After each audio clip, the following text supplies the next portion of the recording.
Okay, well, this one gets a different intro. Welcome to another episode of Will It Work? I'm your host, Kevin. Normally, we have a little musical intro, and then it goes right into the console, and I normally tell you what it is and what it's about. Today, we got the Super Nintendo. Now, I will tell you that the reason I'm overdubbing this is because I had a bit of an audio problem with a handful of shows, because when I was editing some stuff, I had an extra audio track really low in the list of tracks in the editor, and I did not know it was there. And so I had produced the videos and everything, and that same audio track continued to get inserted into a number of videos. And so this time I've just decided to pre-record my audio over the video. So let's talk about Super Nintendo.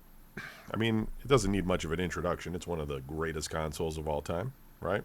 Sega Genesis, Super Nintendo were both amazing game systems, and there was always like this competition among gamers over like which was the best and all this sort of stuff. But I mean, in reality, it was a really good time for gaming because both of those consoles were really, stand out in terms of 16-bit performance and fairly equal when it comes right down to it. Yeah, the Super Nintendo had more colors on display, like 256, versus I think the Genesis had like 32 or 64 or something like that. The Genesis had a lot more focus on like sports type titles, and the Super Nintendo was kind of more aiming at RPGs. But both of them had a mix of different things, and you know,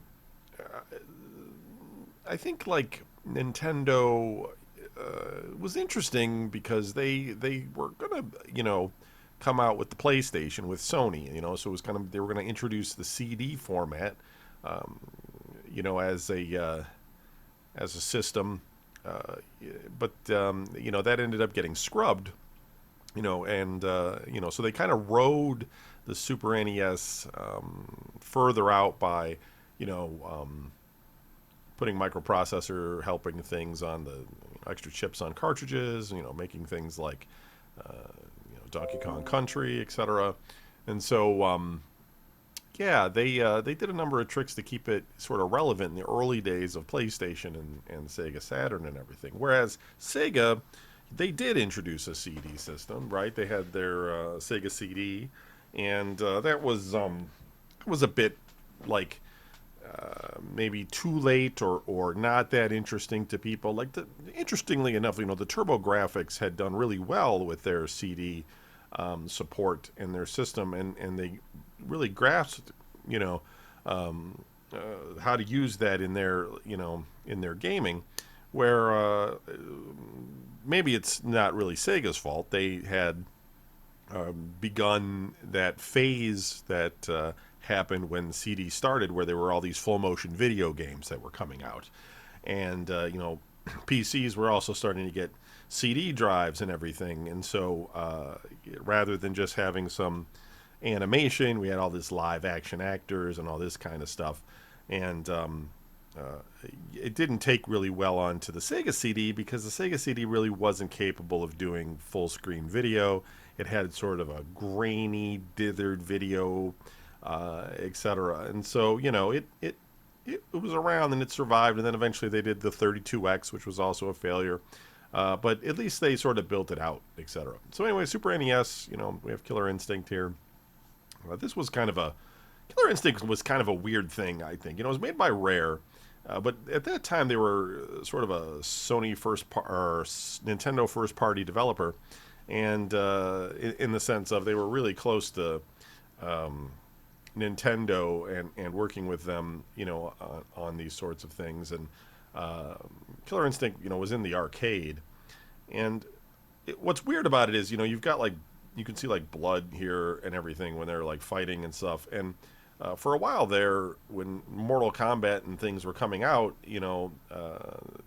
Nintendo had been like, we don't want the blood, etc. Make it a different color, and fatalities had to be toned down and things like that.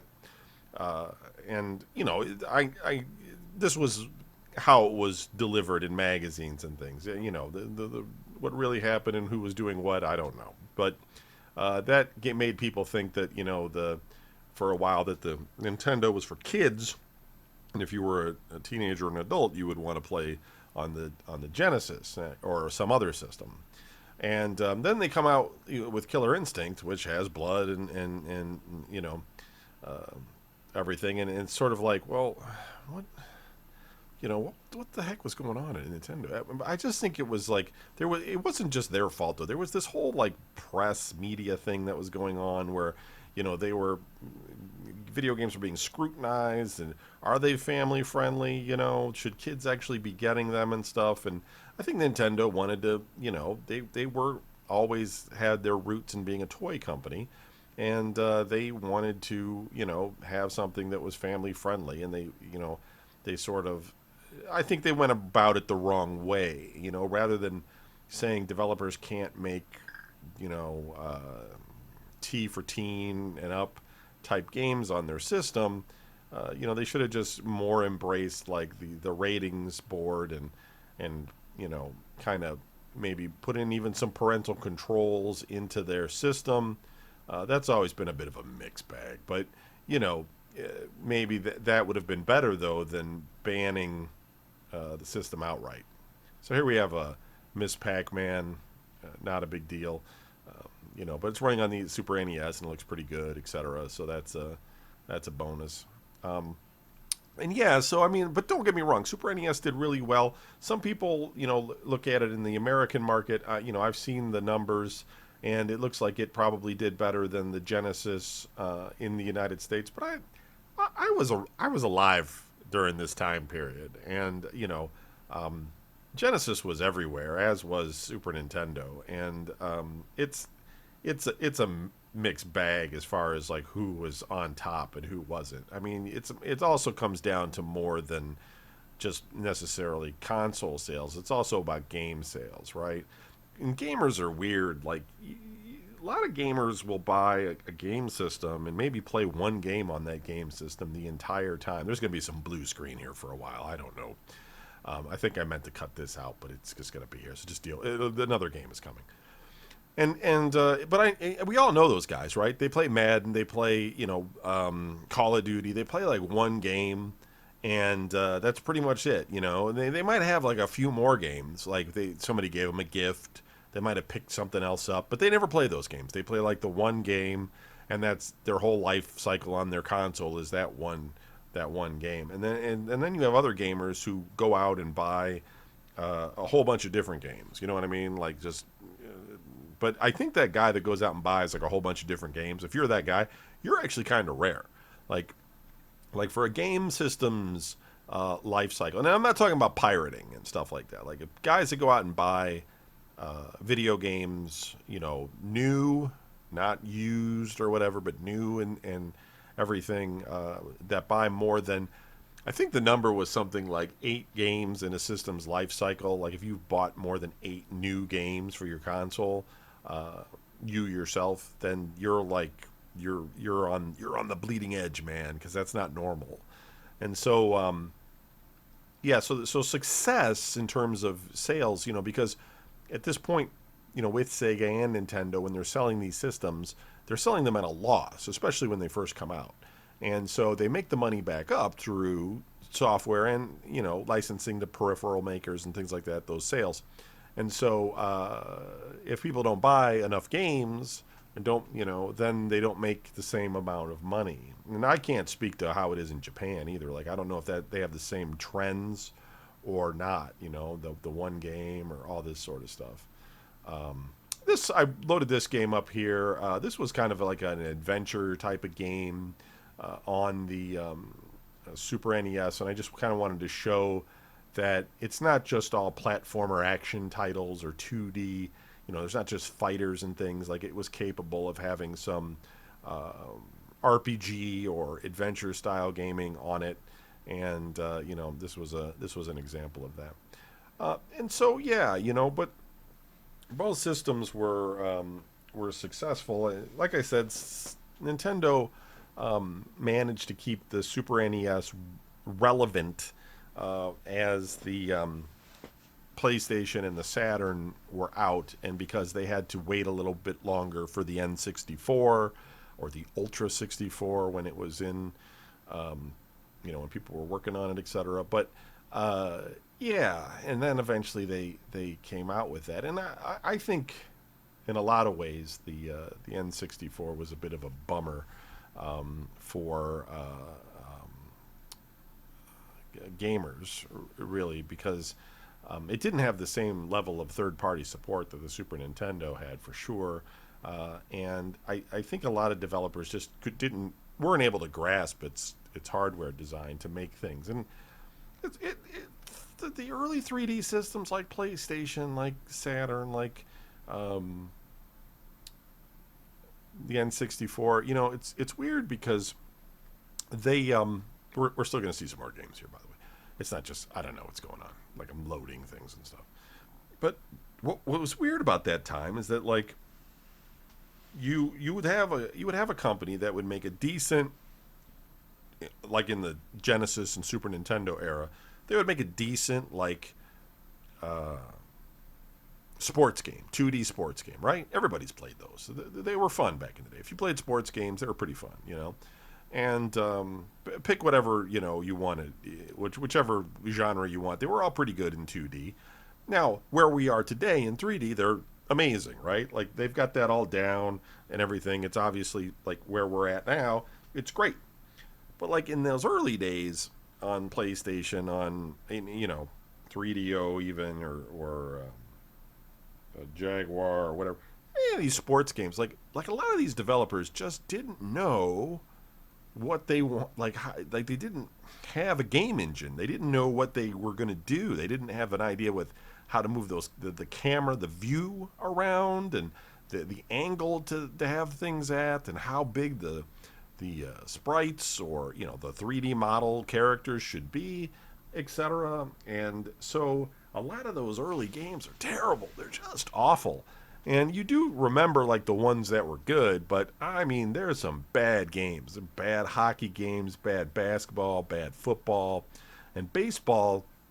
Just kind of like people lost interest in playing baseball games or something because like they just slowly stopped making baseball games. There's still some out there, but like there used to be more, and it's I don't know, like it really kind of a weird thing, and people like Midway here. They would eventually come out with like sort of almost like comic book style sports titles and things like that. But this was the same with any genre, really. You went from like the 2D fighter, 2D platformer, 2D sports titles on the Super NES and the Sega Genesis, and when we got to the beginnings of 32-bit, when they started to sell those uh, these new games, they just didn't know what they were doing. It really took Super Mario and Tomb Raider to show you, like other gamers, like, hey, this third person, this is how you do a camera. This is how you do a 3D environment. This is what we want to do. This is how you run around. This is how you shoot a gun, how you aim, or jump from platform to platform. This is the way you do it. And I think a lot of developers slowly started to build out the tools and have the time, and then a lot of companies didn't. A lot of companies went out of business. A lot of companies in Japan, especially, never graduated to 3D. They just decided, you know what, we're good at 2D. We're just going to keep writing games for Game Boy Advance and DS and uh, and now we're at Switch, etc. But I also think we have a bit of a renaissance now in the sense of 2D. Like it's not shunned by people so much. People have there's a nostalgia factor to go back and play some 2D games, and so if you get a 2D RPG or something, like people don't mind it anymore. Like they just weren't buying them in the early days of 3D. Everybody wanted everything in 3D, and if it was 2D, it was considered old and didn't show the power of your game system and stuff. Which eventually did. I mean, it all was for a good cause. Like it all got us to the games that we have today that are great and all that. Looking at Battlezone here from the Midway's greatest hits. it's just kind of funny. It's like just a cartridge I had handy, but we're looking at something that's emulating a vector graphic system. Um, it's kind of funny. But yeah, you know, Super NES. And now I didn't have one um, when they were out. I was still on PC. I did play Genesis a little bit because I got a Genesis when it first came out, and I sort of had all the games for the Genesis, and I was playing that and everything. But it was kind of like, I mean, cartridges were expensive, and games are still expensive. But if you think about it, like 25 years ago, game prices were about the same as they are now, and yet your dollar didn't go as far back then or whatever. So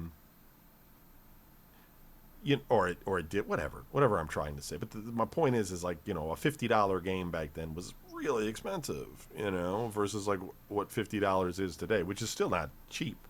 They did raise the price of games to $60, and some people want 70 now for PlayStation 5 and series titles in some cases.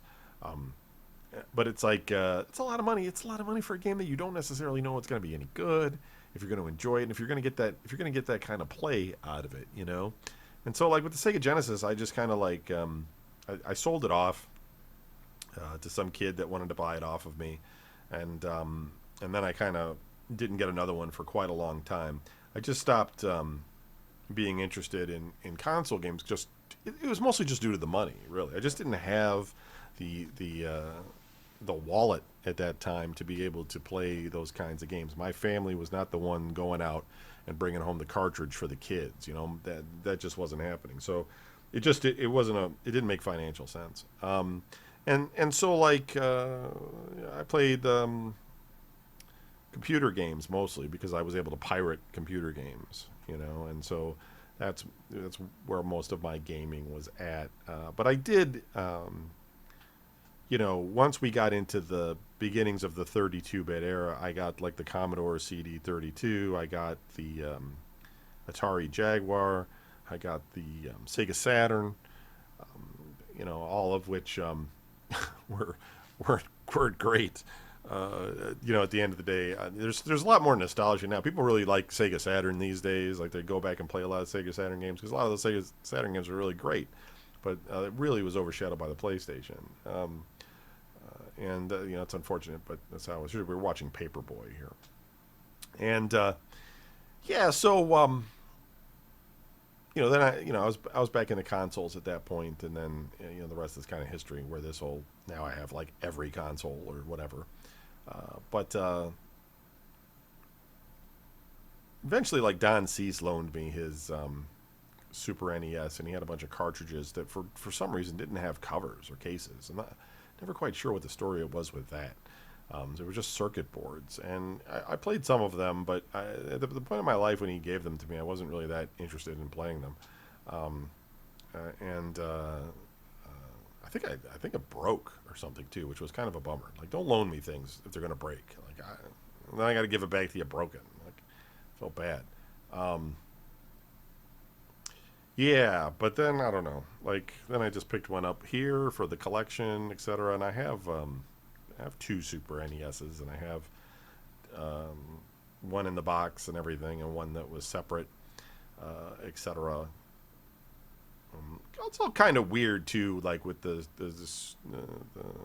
Super NES, they didn't really expand on it very much hardware wise. They did with the cartridges. They put in FX chips and things like that to make Star Fox happen and all of that. But they didn't. They had like the Super Scope. I think that was for the Super NES. But they didn't really have any sort of like how Sega was doing it with the add-ons. And even like when they went to the N64, they had obviously they had the memory add-on that you could buy, and the Rumble pack for the controller and the memory pack. But they also, in Japan, they had the N64DD drive, which they had in intentions of bringing to the United States, but for whatever reason, it just didn't make financial sense to do it. And But yeah, with the Super NES, it was just basically that was it. Like the technology in that and the cartridges was kind of, you know, where where they were. That was all we were gonna do. Look, Wheel of Fortune. Look at the worst demonstration of Super NES games that you can imagine. But these were actually cartridges that I had on hand. It's not like these are the games I picked. You know what I mean? Like these are we're all. I'm just checking to see if these games work, and like that's the purpose of this show, not just me reminiscing about the times. But yeah, and I don't know. It's like weird too because like most of my friends were never really into playing video games very much. Like they would play some sports titles. Like they'd play Prime Time on the Genesis, you know. But I never really had any friends that were playing like RPGs or anything like that. Even my brother at that time, he wasn't playing anything. So there was never anybody to really trade games with or uh, you know, go over their house and play what they had. Now, later when I was like out of high school and everything, and I met Eric Wolpaw and his friends. Um, when I would hang out with Eric, you know he was a little bit older than me, but he would play um, modern video games. It was like the only guy I knew that actually bought like new systems and played new games, etc. And so you know he got a PlayStation from Japan. I got a Dreamcast from Japan. You know, because back then some systems would come out earlier than they would in the United States. You know, so yeah. But during the Super NES era, and there was just, I mean, I'm thinking about it right now, and it's like when this system was out, I don't know anybody that had one, and I had a fairly good number of friends. Um, I know, like I said, Cease had one later when it was like no longer a thing. Uh, and I had my one, like Don Anderson, who we all like. If you listen to the podcast on the show, he had a Genesis, I believe, and this other guy we know, Dan, he had one, and my brother had one that I eventually bought off of him, and then he got another one, and he had that cable thing. They had this cartridge that was connected to the cable system, and it was really weird. It would like download the game. You would just choose a game, and it was like X Band, I think it was what it was called. And you would just download the game to the unit, and you could play the game. And I always thought when I was looking at it, because I never really understood the whole X Band thing. But at the time, I was always thinking this must just be a bunch of shit games that are on this thing, right? Because there's no way that like he can just get full games from cable. But I think it was actually like I think he could. I think he just got you know it's just the way this thing was. But whatever. Yeah, and then I think like the next time period where people that I knew started having game systems was PlayStation. Like when like everybody had PlayStation. Like it was just crazy with PlayStation. Like everybody had PlayStation. Everybody's house you go to, they had a freaking PlayStation. It'd be weird if you went over and they had something different. Like you know, nobody had Saturn or 3DO or anything other than me. Like if they came to my house, they could see some weird obscure shit. I mean, I had a 3DO and everything. But yeah, I don't know. It's weird because these things sell. You know, people buy them. You know, you listening, you probably had some of these systems that I'm talking about, and but I didn't know you. You know, I don't know who you were, so I didn't hang out with you. We didn't play games together. Uh, so I don't know. It was I think if I was maybe older at that point when Super NES was out and my job had paid better, then I would have been more into the 16-bit era of video games on consoles. I mean, like I said, I played a lot of Amiga, so I was definitely playing a lot of these same games, especially from third parties on the Amiga, because the Amiga was like, well, in the United States, it had a beginning where a lot of people were playing Amiga 500 games before they went over to the PC, right? DOS and all that. because at the time the PC wasn't. It didn't have good sound and it didn't have good graphics. It was still doing like CGA graphics and it didn't even have digital sound. And then they eventually had sound blasters, which were like sort of like the original ones were like a 8-bit audio, but it was digital. So and then they had uh, you know I don't know if it was like EGA but eventually VGA, right? Graphics, and that started with your 386 systems. You would get people that were into that, but it and some people would get those computers and play on 386s in those early days, and then they'd play like Wing Commander and things, and that was like a big deal for people. But I don't think PCs really started to get more into the home until CD-ROMs became a thing. When the CD-ROM came out, people wanted the PC in the home because now they had like this sort of, it had this multimedia, buzzword around it, and it was no web browsing yet or anything, but there still was like the CD offered like this sort of wealth of content, and it got away from that whole floppy disk thing, and Sound Blaster had gotten up to like 16 bits, and now it was capable of doing like full digital sound, etc. And Super VGA and all this sort of stuff was coming. So the games had gotten a lot better at that point. But before all that, before back in the Amiga early days of the Amiga 500 and things like that, when they were out, PC wasn't very good for gaming. So people were playing a lot of games on Amiga and Atari ST, and so a lot of developers were making video games for those systems. And then in England or the UK and in Europe, like the Amiga especially was quite popular, and where things like the Genesis and the Super Nintendo were not. And it came down to money, really. Um, it was the same problem I was having. I think a lot of people were used to copying games over there, and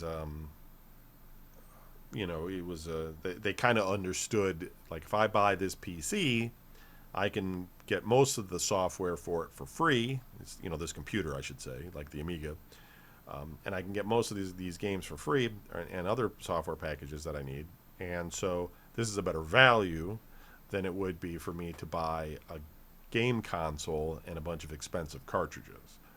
And so for the longest time, through the life cycle of the Genesis and the Super Nintendo, because especially in England, the Amiga was so entrenched that if you wanted that money, which was there was good money to be had just from shops selling games, etc. If you were a developer, you would make games for the Amiga, even late in its life. And so a lot of these types of games, surprisingly, were on Commodore up until like the end there. And yeah, it's just one of those things that in the 16-bit era, I was just on the computer. But I mean, obviously, I wasn't playing first-party titles, right?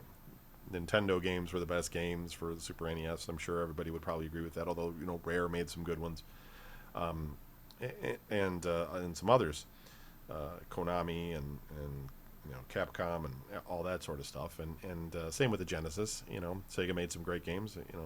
Sonic basically helps sell the darn thing. I mean, say what you want about all the other Sonic games that came later. A lot of them were junk, especially when you got into the 32-bit era.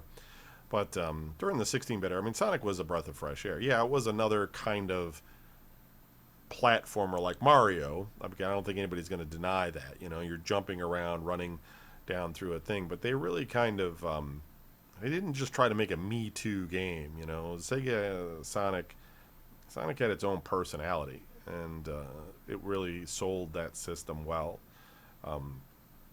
And to be fair to Sega, like they were in arcades. They knew what was they knew how to make games. They weren't like some electronics company trying to make a game console. Like they had their roots in the arcades, and so they were trying to bring that same experience to the home, etc. So Yeah, I mean, I have respect for both the Genesis and the Super Nintendo. I think that this was sort of like the top end period of, and we're playing Family Feud. This is like the top end period of video gaming, right? Like for 16-bit era, for 2D games.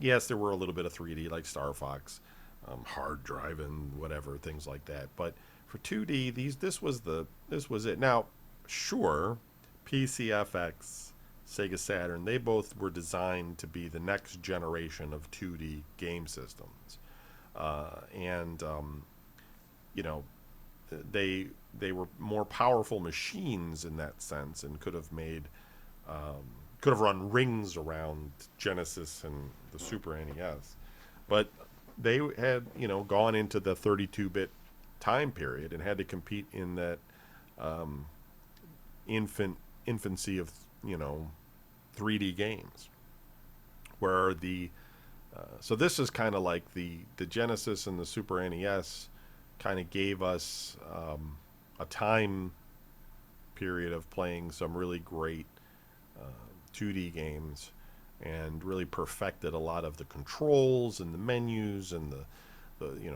the way things work, and they just also just both systems just did like a lot of things right in terms of the hardware to allow like scrolling to work well, and sprite number of sprites on the screen, and developers were able to employ like lots of tricks in order to get like even more performance out of each system, so that they were both really you know um, top of their class, and just just all around good stuff. Could they have been better? Maybe, but it worked out because it's like it's one of those things that's, I don't know, like it was nice at that time that there were the two systems. I mean, we have that sort of today. You have PlayStation and you have Xbox, and um, these are your home consoles at this point. Yes, Switch is out there, but it's not at the same level. They still make great games for the Switch. Don't get me wrong; it's just a different thing. And but at the top end, you have, you know, Xbox and PlayStation. Uh, but for the most part, both systems are identical performance wise, right? Like they both game experiences are nearly identical. They're about the same, and they both play basically the same games. Or they have first party titles and things that they'll have exclusively, but um, there's not a lot of variation there. And where Genesis and Super Nintendo had a lot more variation. It's always weird to me though that like you can buy one of these systems back then for $200 or $300 when they were new, and then each game would cost you 50, $60 depending on what it was. Uh, Yet, like gamers that could throw down that kind of money, but they would only choose one game system. Like Super NES is the thing, and that's it. You know what I mean? And it's like, yeah, but if you also had a Genesis, you could play Sonic. You could play. Oh, I don't like Sonic. It's just a Mario ripoff and stuff. But it's like, you know what I mean? Like, why hate? Like, what's with the hate? Like, what? It's this weird thing I've always noticed with people, because I've always been neutral on it all. Like, I kind of know that like a person's opinion about one system isn't going to change like anything about it. Like, it's not like you're betraying anything, or you're going to cause the collapse of the company because you like both game systems at the same time. It's just that you know gamers become very entrenched. They gotta like just that one system, and they don't want to like anything else. And they feel like if they do, they're betraying like some